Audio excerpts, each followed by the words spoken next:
अस्सलाम वालेकुम प्यारे बच्चों, मैं टीचर फरहत रशीद UPS आरमपुरा से हूँ और मैं आज आपको पढ़ाऊंगी बाबा गुलाम शाह बादशाह। मैंने आपको पढ़ाया है बाबा गुलाम शाह बादशाह। अब इसके कुछ सवालात हैं जो मैंने अपनी कॉपी पर लिखे हैं और आप भी अपनी कॉपी पर लिखना। हाँ, पहला सवाल है बाबा गुलाम शाह बादशाह का असली नाम क्या था। मैंने इसका जवाब लिखा है बाबा गुलाम शाह बादशाह का असली नाम सैयद गुलाम अली शाह था। और दूसरा सवाल है बाबा गुलाम शाह बादशाह कब पैदा हुए।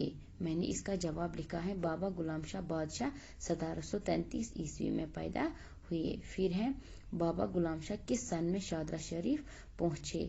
मैंने लिखा है बाबा गुलाम शाह बादशाह 1767 ईस्वी में शादरा शरीफ पहुंचे। हाँ, फिर है जम्मू से शादरा शरीफ तक कितना फैसला है। मैंने इसका जवाब लिखा है जम्मू से शादरा शरीफ तक 181 किलोमीटर का फैसला है।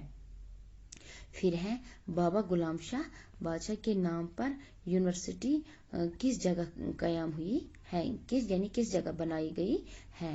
मैंने इसका जवाब लिखा है बाबा गुलाम शाह बादशाह के नाम पर धनू राजौरी में एक यूनिवर्सिटी कायम की गई है। फिर है और एक सवाल बाबा गुलाम शाह बादशाह दिन रात किस काम में मशगूल रहते थे। मैंने लिखा है बाबा गुलाम शाह बादशाह दिन रात इबादत व रियाजत में मशगूल रहते थे। फिर है दिए गए अल्फाज की मदद से खाली जगहों को पूर्ण कीजिए। बाबा गुलाम शाह के वालिद का नाम सैयद मोहम्मद इदरीस था। बाबा गुलाम शाह डेश यानी नेज़ा पहाड़ से गुजरकर शादरा शरीफ पहुंचे में दाखिल हुए। फिर है बाबा गुलाम शाह डैश से हिजरत करके राजौरी शादरा शरीफ आए। मैंने लिखा है बाबा गुलाम शाह रावलपिंडी से हिजरत करके राजौरी शादरा शरीफ आए। फिर है जम्मू से शादरा शरीफ तक डैश किलोमीटर की मसाफत है, यानी फैसला है। जम्मू से शादरा शरीफ तक 181 किलोमीटर की मसाफत है।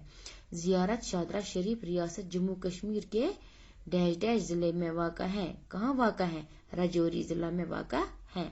फिर इसके कुछ वाहिद जमा आए हैं, वाहिद के जमा और जमा के वाहिद लिखिए। मैंने लिखे हैं शजर का आएगा अहजार, फिर है समर का आएगा अबसार, फिर है बसर का आएगा अबसार, फिर है असर का आएगा असरात, फिर है सिर का आएगा इसरार। हाँ, शुक्रिया।